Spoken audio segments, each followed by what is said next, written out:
আপনাদের ভালোবাসা আসলাম এক অসহায় মেয়ের কাছে। আমরা শুনবো জীবন কাহিনী। কেউ ভিডিওটা স্কিপ করবেন না, সম্পূর্ণ ভিডিওটা দেখবেন। আসসালামু আলাইকুম। ছোট্ট আপু, কেমন আছো?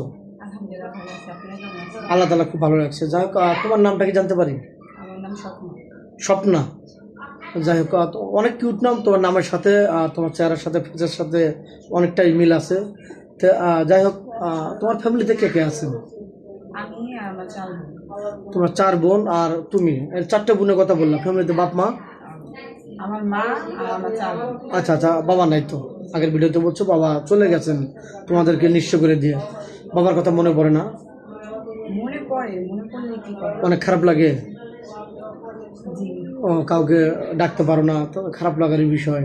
তো যাই হোক, তোমার বয়স বলছিলে 20+। এখন তুমি কি করতেছো? পড়াশোনা করতেছো নাকি কোনো দর্জি কাজ বা অন্য কোনো কাজে জড়িত আছো? কোনো কিছু করতেছো না, বাসায় বসে আছো? বাসায় আছি। আপাতত কোনো কিছু করতেছো না? জি। ও, বুঝতে পারছি।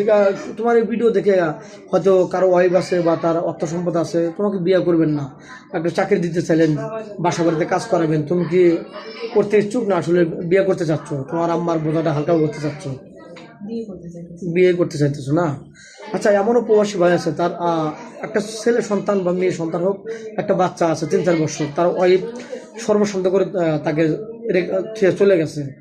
তুমি ওরকম কি বিবাহিত ছেলের সাথে বিয়ে বসবে? হ্যাঁ, কারণ যদি সে মানুষটা ভালো হয়, সে যদি আমাকে দেখতে পারে, আমি তার সন্তানদেরকে কেন দেখতে পারবো না?